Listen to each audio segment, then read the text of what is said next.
Nous voici en ce 10e dimanche après la Pentecôte.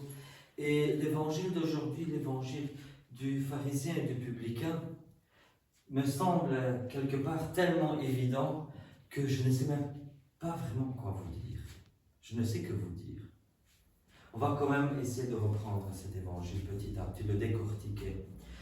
Jésus donne cette parabole. 2 hommes montent au temple pour offrir des sacrifices d'animaux. Non. Mais pourquoi? Pour prier. Et l'un est pharisien et l'autre est publicain. Qu'est-ce que ça veut dire pharisien? Qui sait me dire ce que sont les pharisiens?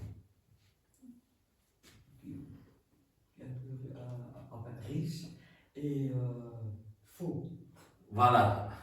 C'est un parti religieux. Un parti religieux, effectivement. Un parti religieux. Donc il y avait au temps de Jésus plusieurs partis religieux. Et l'un de ces partis religieux, par exemple, c'était les Sadducéens. Le mot Sadducéen vient de Tzadok, un souverain sacrificateur. Les Sadducéens ne croyaient ni à la résurrection, ni à l'existence de l'âme, ni à l'existence des anges. Pour eux, c'était servir Dieu, puis on vit, on meurt comme des mouches et c'est fini. Mais voilà, pour les Sadducéens, si on a de la piété envers Dieu, c'est uniquement pour que cette vie ici soit meilleure que la vie d'un païen. Mais les pharisiens, eux, ne sont pas comme ça. Les pharisiens, ils croient qu'il y a une âme, ils croient à la résurrection, ils croient à l'existence des anges. Voilà, ils croient en beaucoup de choses.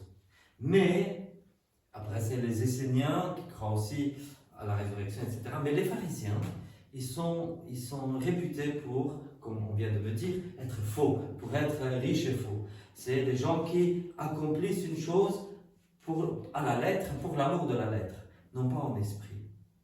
Donc des gens qui, par exemple, et en fait ce qui se passe après, il y a la destruction du temple qui va venir. En l'an 70, Jésus a prédit la destruction de Jérusalem.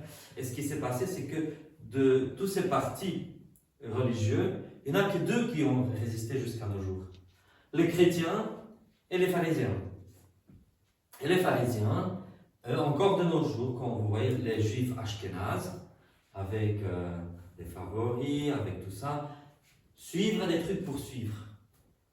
Zéro relation avec Dieu, zéro relation réelle avec Dieu. Tout n'est qu'une question de satisfaire à pas des principes, à des règles isolées. Tu ne mangeras pas ceci, tu ne feras pas ce truc-là, tu prendras de la menthe, la dîme de la menthe et de je ne sais quoi, des petits trucs. Mais finalement, une religion qui est vaine, qui est vide, dont avait parlé le prophète Isaïe. En disant, ce peuple m'honore seulement des lèvres, mais en fait son cœur est loin de moi. Et donc voilà les pharisiens. Voilà. Et puis on a un publicain. Est-ce que quelqu'un peut s'imaginer, me dire ce que pourrait être un publicain? C'est pas un parti religieux. C'est pas un parti religieux. Ah, tu dis quelque chose, quelqu'un qui paye, quelqu'un qui, pas qui paye lui-même, mais qui ramasse l'argent des... Ah, exactement. Donc le publicain ramasse l'argent, ramasse l'impôt qu'il faut donner à l'occupation. Donc en cette époque-là, les Romains ont conquis la Judée, et donc les Juifs doivent payer l'impôt qui ne va même pas pour leur peuple, mais qui va pour l'occupant. Et donc les publicains, ce sont ceux qui ramassent les impôts et qui sont haïs par le peuple parce qu'on dit qu'ils sont traîtres, parce qu'ils aident l'occupant romain. Et voilà, ils sont haïs par tout le peuple. Voilà. Et ils sont réputés aussi, certains d'entre eux, de dire, bon, l'occupant dit il faut donner X somme d'argent, ben ils vont demander X fois 2 ou X fois 4. Parce que de toute façon, ces petits juifs, ils ne savent pas lire, ils ne savent pas écrire, ils ne savent pas compter. Donc, autant les estorquer et puis se remplir aussi les poches. Tant qu'on est. Voilà. Donc, les publicains ont la réputation de faire un peu plus d'excès de zèle pour quand même ne pas laisser leur poche vide. Donc, voilà, ils sont haïs par le peuple pour toutes ces choses-là. Et donc, ces 2 mecs vont au temple pour prier. Et alors, comment est-ce qu'ils prient? Je viens de lire l'évangile. Comment est-ce qu'il prie? Le pharisien, il prie debout. Il prie debout, ah oui, effectivement, il prie debout. Et qu'est-ce qu'il dit? À peu près, plus ou moins. Il se vante. Il se vante. Il se vante. Ça me rappelle une histoire vraie, une vieille dame il y a 30 ans qui s'est confessée. Comme vous savez, nous les prêtres, on ne peut pas dire, sous peine de mort, on ne peut pas dire qui a dit quoi à la confession.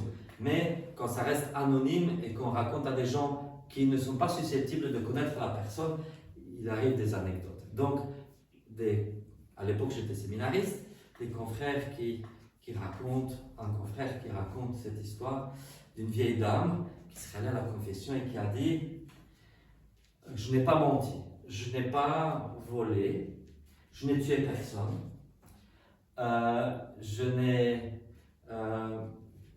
n'ai pas labouré dans la terre du voisin pour lui prendre sa terre, je n'ai pas...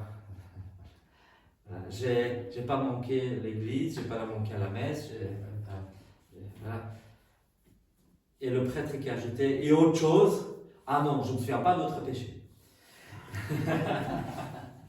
Le pharisien, il est un peu comme ça. Je fais ceci. Et en fait, tout ce qu'il dit, c'est pas mal. Il jeûne 2 fois par semaine, c'est pas mal. Qu'est-ce qu'il fait encore? Je ne me souviens même pas. C'est moi qui ai lu l'évangile, mais je ne me souviens plus ce qu'il dit.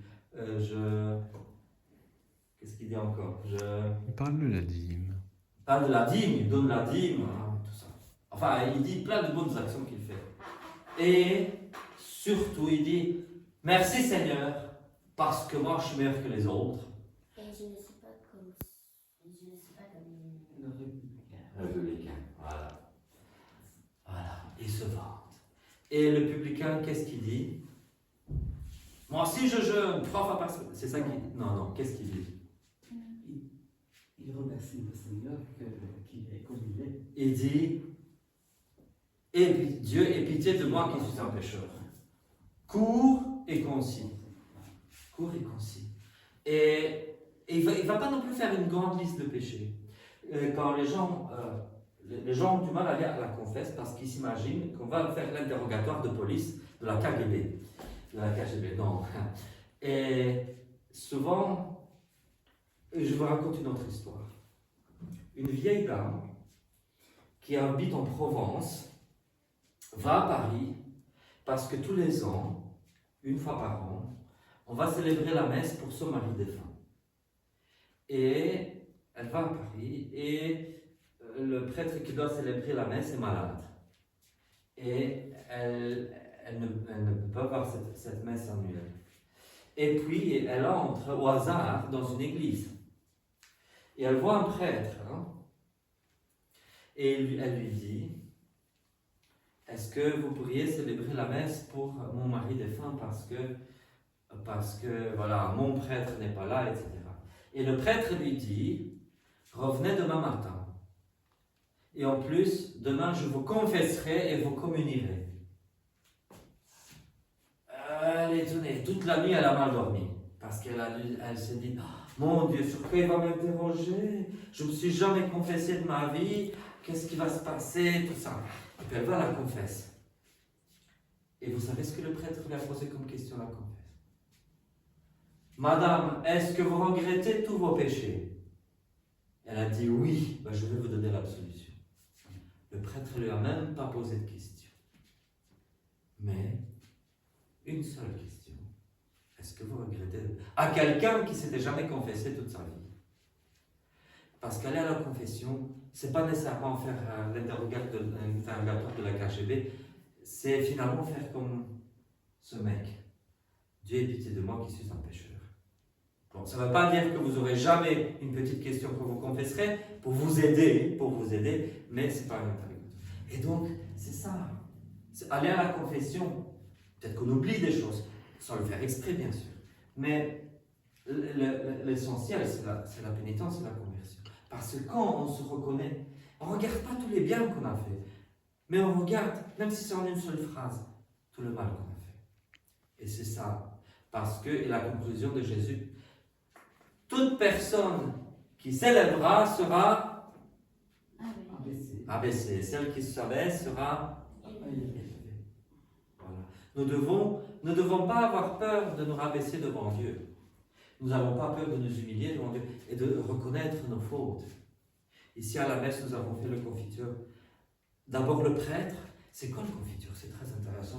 Après ça, je vous laisse parce qu'on est tous fatigués. Le confiteur, d'abord c'est le prêtre. Et c'est très bien comme ça que ça se passe. Le prêtre d'un côté, les fidèles de l'autre côté. Parce que le prêtre, il reconnaît qu'il est pécheur devant tout le monde, devant toutes les personnes qui sont présentes, devant les saints et les anges. Il se reconnaît pécheur. Et après ça, ce sont les fidèles qui se reconnaissent pécheurs. Les uns et les autres. Le prêtre devant les fidèles. Parce que il a besoin, lui seul et singulièrement, de se rabaisser devant la congrégation. Pour qu'ensuite la congrégation soit quelque part, dise d'une façon, ok, tu es un pécheur, que Dieu te pardonne et va servir à l'autel. C'est ça.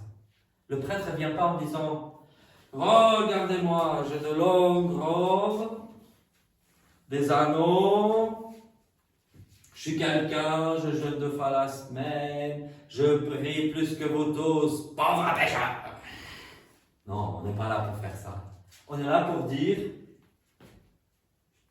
et vous, mes frères et sœurs, que j'ai beaucoup péché, c'est ma faute, c'est ma faute, c'est ma faute. C'est ça qu'on fait comme prêtre. Pas regardez-moi. C'est là de se dire que je suis pécheur. Voilà, avec ça je vais vous laisser et je vous souhaite une bonne dévotion. Amen.